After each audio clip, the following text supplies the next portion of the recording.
Welcome. Welcome to Research Methods. What we're looking at in this presentation is something about research. The title of the presentation is Research from Idea to Publication, which covers the whole process where research starts with an idea, can end with a publication. Certainly, it's a difficult journey of which we're going to try and enlighten some of the tricky bits along the way, so that you, in your dissertation's 2-year process, in essence, are really informed by that. So let's see where we go.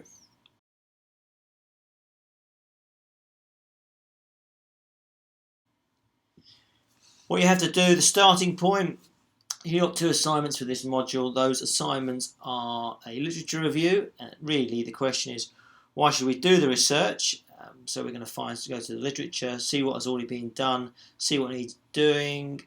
It's possible to repeat a previous project. We really do need lots more research like that, because it helps us understand whether the research can be replicated. And all too often we find one study saying one thing, another thing. But what a literature does is it says what research is needed and why it's needed. We're going to look at an ethics application. Sounds awfully boring, an ethics application. It's not. Ethics are exciting things to do, and they're absolutely fundamental. We have to work in an ethically sound way, which is just about respecting our participants. But what an ethics application will do, it will say, we're going to use this method for these reasons, and the benefit of doing the research, the knowledge gained from doing the research, outweighs the risks, potentially some bits of harm to the participants, and that's absolutely fundamental. So the two things sit together. Literature review identifies the gap, the ethics application identifies the method, and in your ethics application you're going to make an argument that the benefits outweigh the harm, if there is any harm. What's that going to be like?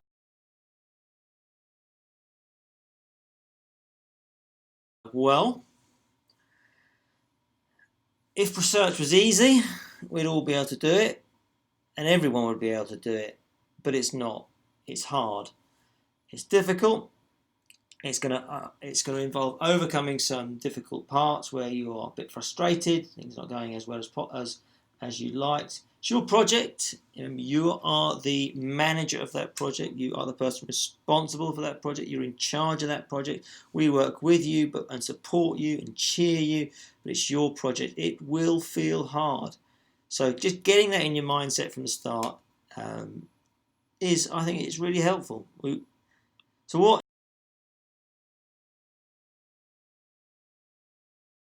is it all about? Well, the end goal by March, April next year, you will have a fabulous dissertation. That's what we're going with this module. It's the start point of a longer journey.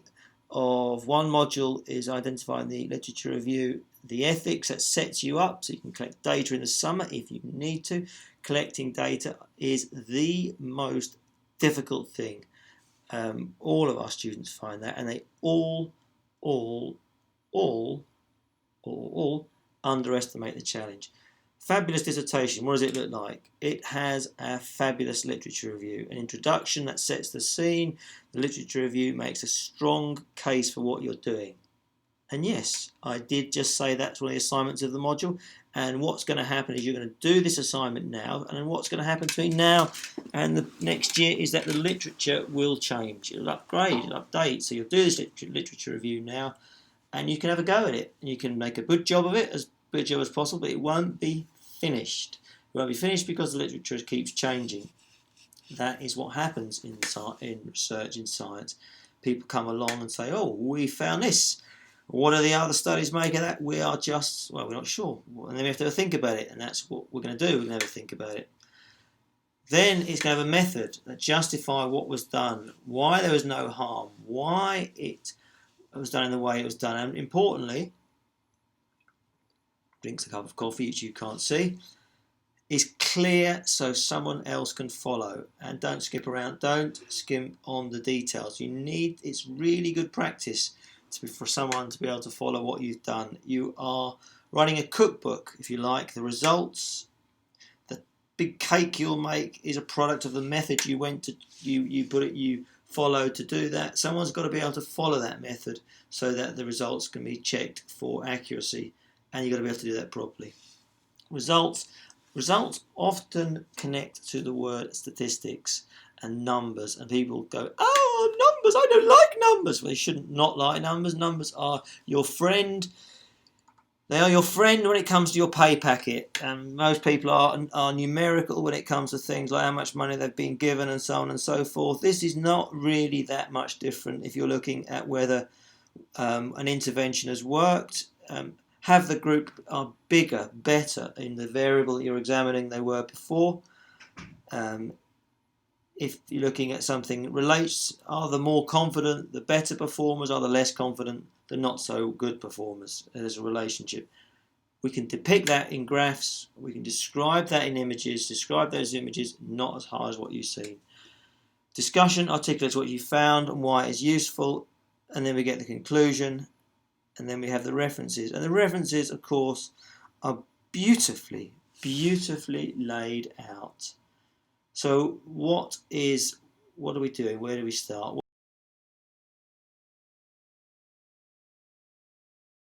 First thing is we need to have an idea of what we're going to do, an appetite for the size of the project, what we're going to do. Now, we are all part of the Institute of Sport, which you all know about.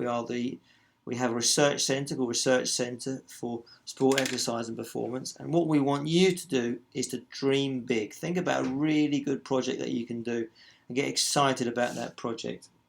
One of my colleagues,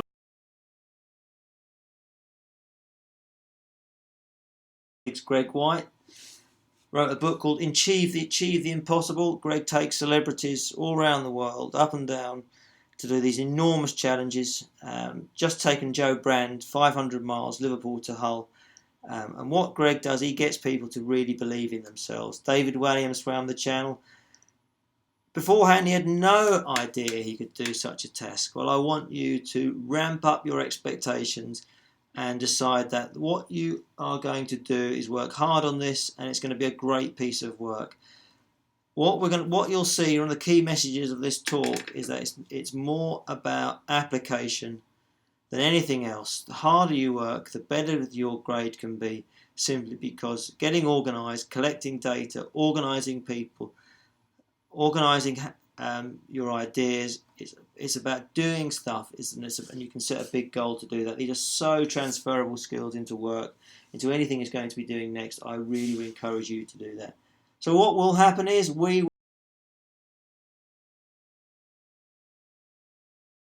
will get excited. We will get excited, and that is your normal University of Wolverhampton sports-related researcher.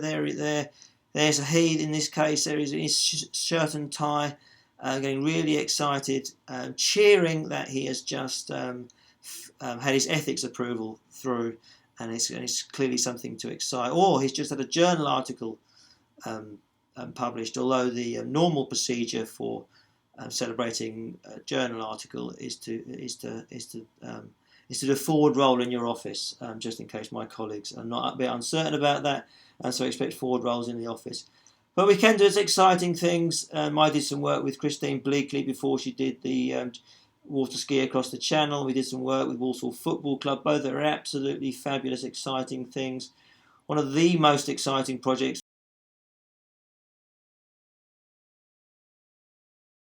did was with a project with Michael Johnson called Can You Compete Under Pressure, just before the last Olympics, working with Michael Johnson, giving him his lines to read out, to present as part of an online intervention. Really exciting stuff. But as a researcher, and even someone as fabulous as me, gets nervous about these things. So I'd written these lines for Michael Johnson to read, then narrate. Now they are obviously, or not necessarily obviously, but they are pretty good in terms of science. They're based on the literature. They do like interventions. Of kind of know my stuff to a certain point. But The real test of this is when Michael reads them. He's got to then say, this makes sense. Well, he got through that gap, but I was nervous on the day. My point to you is that even the most experienced researchers get a bit nervous, so you will get a bit nervous. And part of your challenge, why I said it's tough at the start, is to overcome those, work strategies to overcome them. Sometimes you take risks. You're good enough to you can do that. So take those risks and be confident in yourself. Trust yourself. You get trusting yourself by working hard. So I was reasonably sure that Michael was going to be okay with those, because that is what the literature said, and that was my defence. What happened?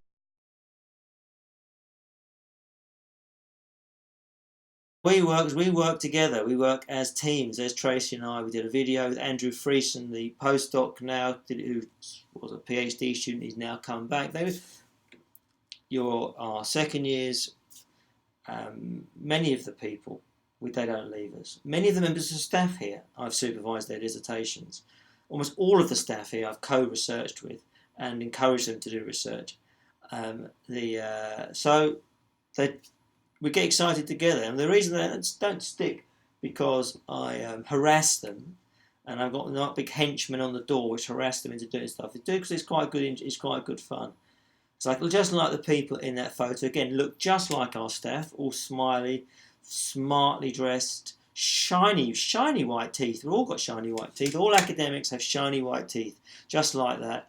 But we do tend to enjoy these bits of research together, and you should bear in mind that you're going to do something similar.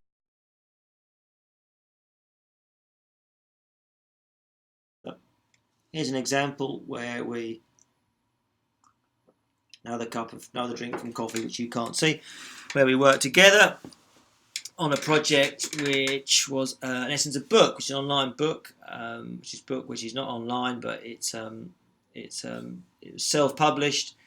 Some of the chapters are available online via my website, which were Tracy, of course, Wendy Nichols, who's a colleague in psychology, Christopher Fullerton, who was a PhD and has currently got a job at the University of Kent, Marcia Blake, who was the technician at the time, is now doing a full-time course in nursing, and is a part-time researcher with Wendy and Tracy. Chris Sellers and myself, all of us have an interest in running, so we wrote a book on running. It's quite good. There's Tracy. Look at Tracy there. Fabulous picture of Tracy running the Abingdon Marathon. Absolutely fabulous. Great stuff. But what we do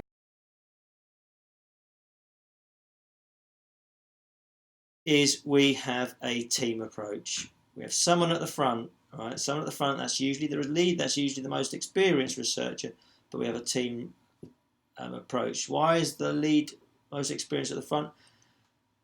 Presumably, the most experienced knows where they're going. And I'm kind of alluding to where we're going here with your work, is that you can go there yourself, but what we're suggesting is that you get behind someone who knows what they're doing. At the start, you want to follow the academic who knows the journey, knows where they're going.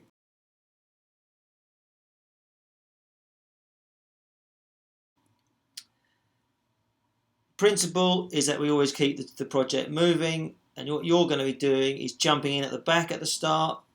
If you follow some of these other projects, always keep it moving. You get tired at the front, so you try to work out how to organise your timetable so that you can work harder at another part and another part. It is moving accordingly around you, and there's ways you can do that, so that you're going to work with other people, and so that if you're collecting data with a rugby team, that might only be available in 3 weeks' time. Once you've done all the preparatory work for that, you can then move on to other things, knowing that that task is done. That type of approach. You always keep things moving forwards.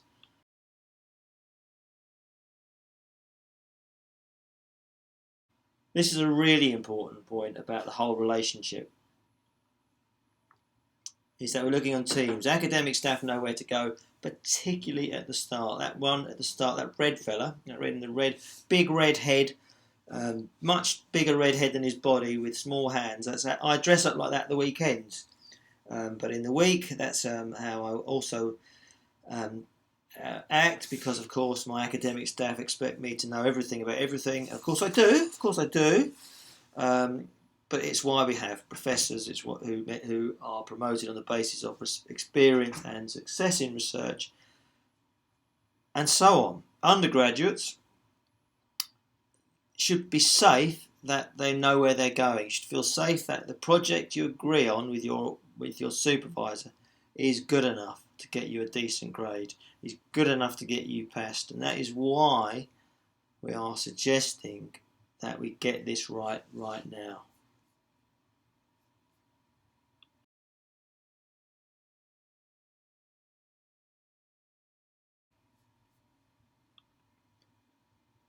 So we start of a journey. It's a long, winding journey that'll have lots of different challenges.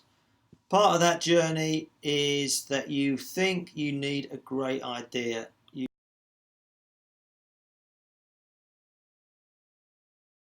are waiting for that great idea, and that great idea will probably come. You are being young people when they come to these literature. When they come to a literature, they've got loads of good ideas. As they get better, more skilled academically in terms of how they can put these ideas together and they can construct arguments, they get better. Of course, the experienced, we were all young once, put it that way. We've all been in your shoes, and so as time moves on, you within the group there'll be some geniuses who will have some absolutely fabulous ideas.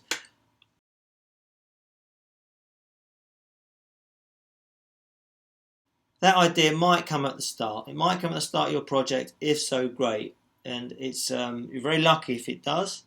I tend to think that it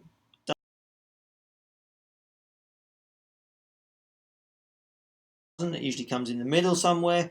Interestingly, with PhD students, you'd think that they might have a great idea at the start.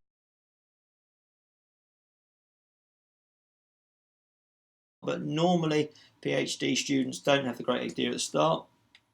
PhD students have the great idea nearer the end, in that the first study in a PhD, this will probably surprise you, is usually one about methods, usually one about ensuring mastery of the literature, so it could be replicating a previous study, it could be doing a systematic review, but it's about ensuring that what follows is absolutely solid. To do a brilliant idea not based on a solid foundation tends to lead to shaky results. And if we get the method absolutely concrete, it's much easier to find, much easier to work with.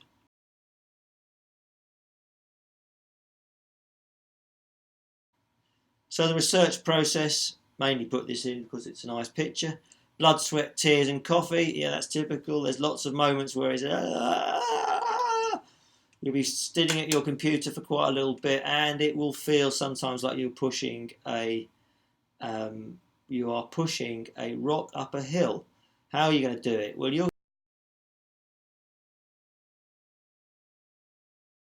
going to do it as part of a team. That sounds odd.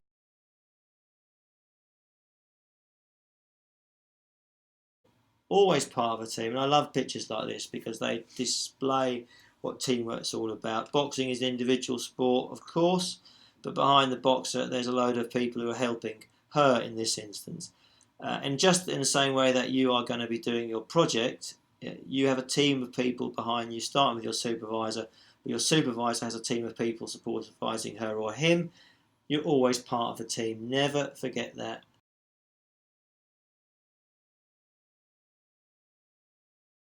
What you've got to be able to do, and I emphasise this as an absolutely fundamental skill, is be really good at organising your work. Project management is not necessarily about it's waiting for a great idea. It's having an idea that you can test, be thinking very practical. How can I do this?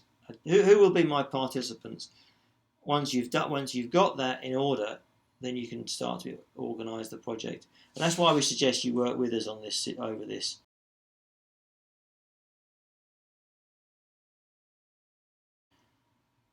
Typical project management is a whole circle of things. In many ways, this is how I see this project, what you're about to be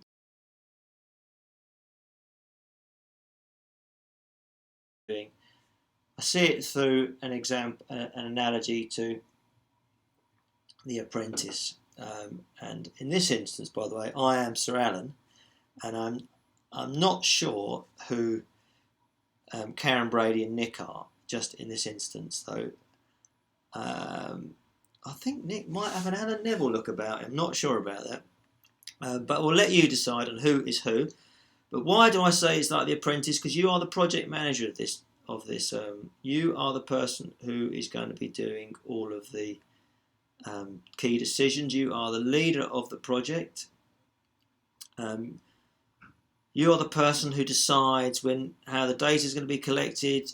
You organise everything. What the academic member of staff will do is support you in that process. He'll challenge you in that a lot more than they do in The Apprentice, so you don't go wrong. But you've got to remember that you are the project manager. No one will do this for you.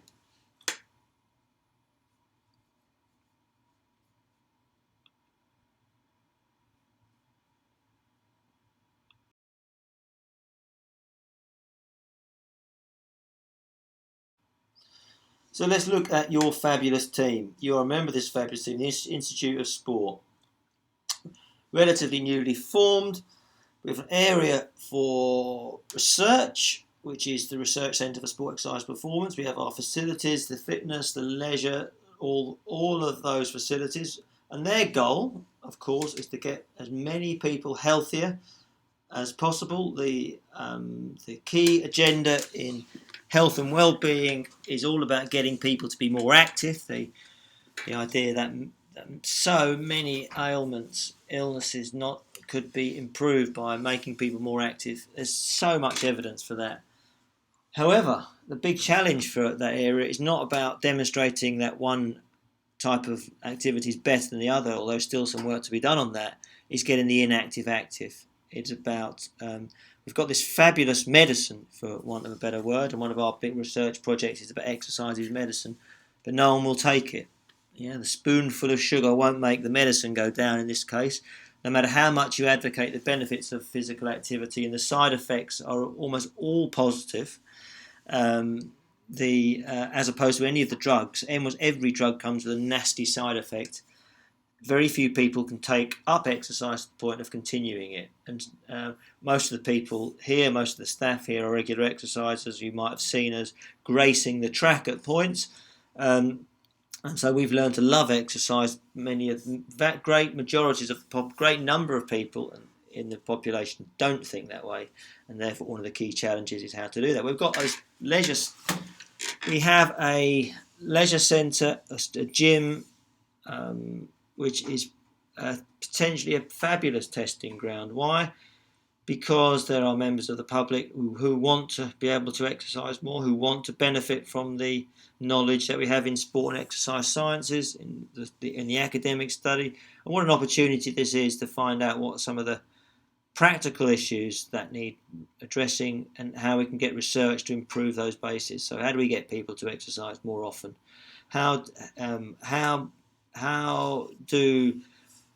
What are the effects of one gym instructor against another gym instructor? Those type of questions that could be looked at by getting together with the gym, and where you collect your data with the gym staff, with the gym, and that could be a really nice project that would not only benefit you, of course, but benefit the gym itself. And if the gym itself was benefited from research, we know that research can be very impactful, then we have a really beneficial relationship. We have student sport. Student sport are doing much better than they've ever done before and I've been here for a few years. So many years I've forgotten. Oh, God. And the idea is that in any sports science program, they're using sports science variables to improve performance. We've got a whole group of sports who'd be willing to look at the effect of any sports science intervention to improve their game. You will need to persuade them why they need to give up their time, but that's the same for any piece of research that you'd want to be able to do. You're going to struggle to persuade participants. But what this does very, very nicely, is that it opens inroads into doing that. Around that, we have a whole series of projects we'll come on to at some point. Ross Cloak as you know, leads research and practice into British Judo. So we have British Judo Centre, absolutely fabulous. We do some really good multidisciplinary projects there, which again are opportunities for students to get involved with.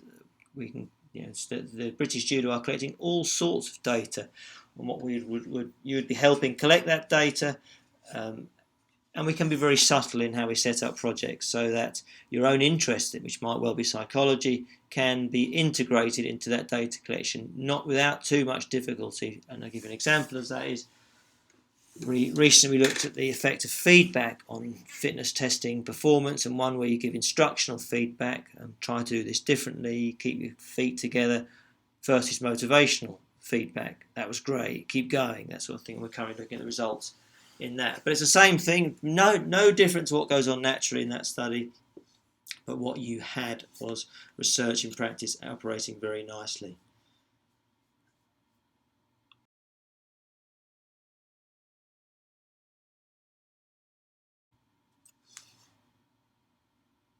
That's the Research Centre for Sport Exercise Performance, where we have recently done very, very well in something called the Research Excellence Framework, where a great deal of our research was rated very highly nationally.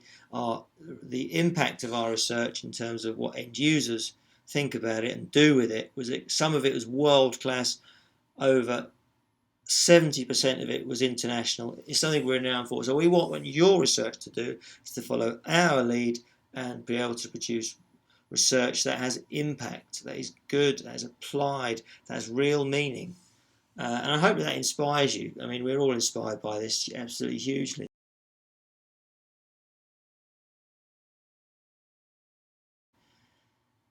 A few bits more on our research there. You see Ian Lahart, who the most remarkable part about that picture of Ian Lahart was the fact that he's lost a beard. And a photo of me, of course, in my mole days. There used to be a mole on there. I did a video and I got so much abuse for that, straight into plastic surgery, which wasn't quite the case. Is it? The comments on YouTube made me note that had that mole have been increased, so I went to Burton Hospital and gave the nurse something to cheer about, because she seemed to enjoy sharpening the knife and then slicing my mole off, giving me an action man-like scar on my face.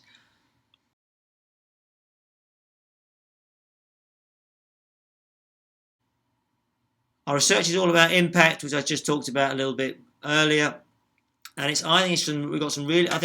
One of the things I'm going to be talking to you about, or not too much talking to you in this lecture, because there's so much of it, it's very difficult to cover all of it. In fact, it's impossible to cover all of it. Is encouraging you to go and see what research staff are doing, because they are opportunities for you to get involved with. It's all about getting impact. So how will we support you?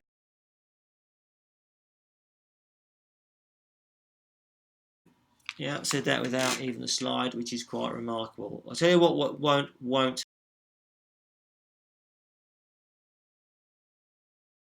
happen is we will not be overly critical. We will be supportive. What we won't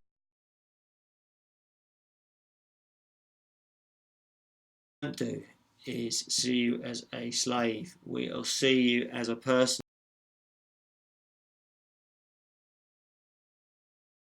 This is a nurturing relationship. We have research with our members of staff is an enjoyable activity. We want you to see it as an enjoyable activity, not a means to an end necessarily. It is a means to an end, but that isn't the only thing to do. It's something that we're going to enjoy. Finding new knowledge out, testing different new things out. It should be inspiring, exciting, all of those things. And we are nurturing you on the way. You're the leader, and we are supporting you.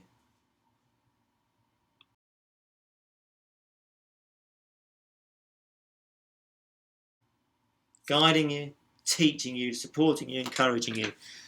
Little signs everywhere, keeping you on the right road.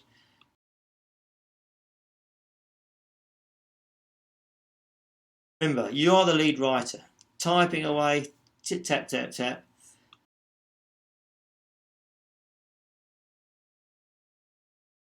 You will be the data analyst. Right? That's a scary thought for some of you, I know, but you will be. It's not that hard. It's not that hard. It's one step after another, small chunks of development in skills. One of the biggest challenge in stats is overcoming the anxiety to start to begin with.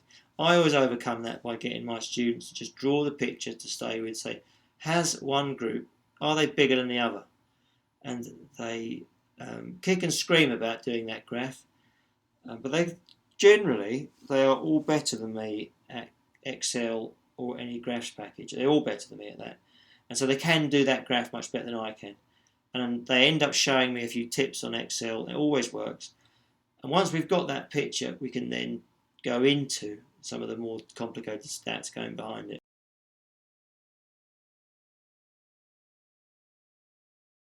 This is key, is that you are the main worker behind. You are going to collect the data. You're going to do a lot of the organising. You're going to do a lot of the thinking. You're going to do the reading.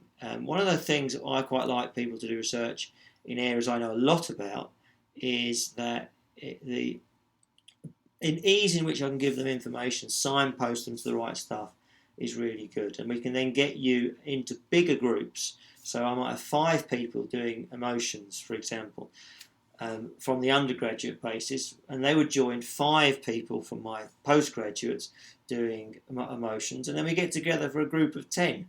And the group of 10 can have some really inspiring, insightful in conversations. Don't let the idea that level put you off.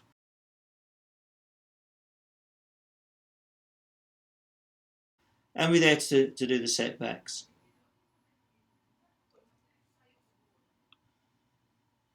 So,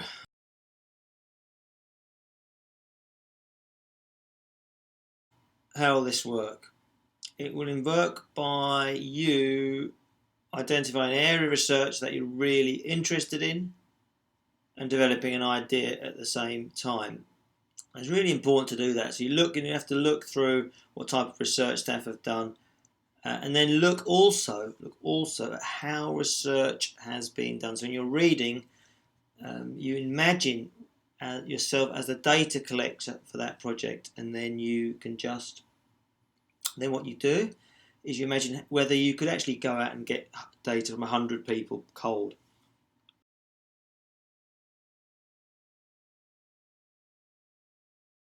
You present it to us and we see what it's like.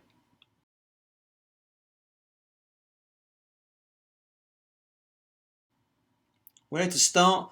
Why not read staff research? And what I've done is, if I've had a look at all our staff research, me being Mr. Lardidar Professor here, one of the co-chairs of our research centre for sport exercise performance with Professor Neville, is that we monitor people's research. We have to manage the submission to the next research excellence framework. We have to keep sport. We have to keep sport up there as one of the best departments, groups in the university. We want sport to be the best department in the university. Simply, we want all you to get fabulous jobs or continue to be researchers. And just between you and I, doing a part-time PhD at the end of your degree is still exceptionally cheap here. It's slightly more money than what I paid for my part-time master's fee in 1993, of which, by the way, on the part-time master's fee, a certain Professor Wyan was also on that. That is how long we go back. It's like one great big group hug, our staff here.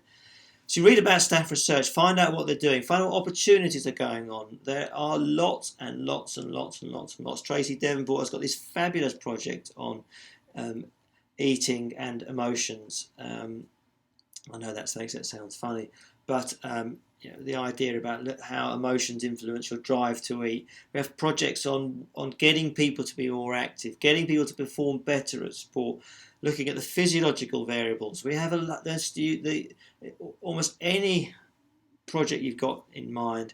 We've probably got a member of staff who's done some research now. What we'd like to be able to do, research or interest in that. And we'd like to match you up with the right sort of people. So you're going to be thinking about that in a minute. I'm going to ask you to come up with a really good question. How you do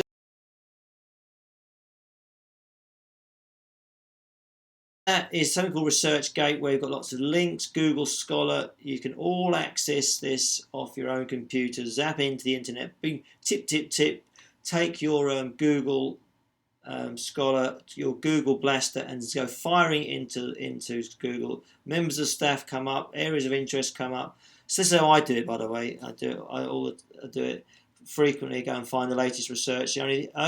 Only last night, and it's a Sunday night for the benefit of a day, I was looking at Research Gateway on the basis of I couldn't get an article I couldn't get the actual text for an article via the normal routes because it was blocked and they asked me to never pay. And I ended up getting it from Research Gateway and downloading it and having a jolly good read on a Sunday night, just like everybody does, reading academic content. I'm interested in reading about goals and goal setting theory and the idea of unconscious goals, conscious goals, and I really think is quite interesting at the moment. I waffled on. We look at Google Sports Discus is great, and email questions. And the first starting point is once you've identified members of staff who might well be interested in, ask them what research they're doing, what research they'd like to be doing, how they could get involved. And then from the email, because email's quite a good way of starting off, I think, because you're looking for factual information coming back. Normally, when someone emails me, they get sent back something. Why don't you read this? This is because it's close to their idea, and then from that they have a read of it, come back, and then we arrange to speak. And we can arrange to speak. And again, there's lots of ways of doing this. We can arrange to meet one-to-one, and we can do that very formally. But we can do it usually much quicker by phone or by Skype, and so we talk people out that way. And it's just there's lots of ways to do this. So what to do next? Identify a broad area you're interested in. Do a literature research and find a study that you like.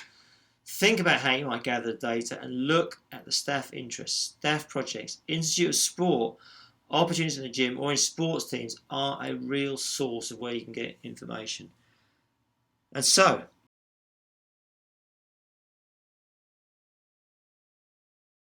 thank you for listening. There will be a whole series of links to this which describes some of our projects.